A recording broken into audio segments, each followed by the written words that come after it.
Kadalasang tinatanong, ano-ano ang mga barangay na kasama sa compensation ayon sa RA 11696?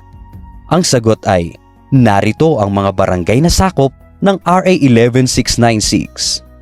24 most affected areas: Lambak Madaya, South Madaya, Raya Madaya 1, Raya Madaya 2, Sabala Manaw, Sabala Manaw Proper, Tulali, Dagdaban, Nurhaya Village, Banggulo Poblasyon, Bubong Madaya, Lilud Madaya, Dansalan, Datu sa Dansalan, Mungkado Colony, Mungkado Kadingilan, Marinaot West, Kapantaran, Wawalayan Marinaot, Lembak Marinaot, Tuka Marinaot at Datu Naga.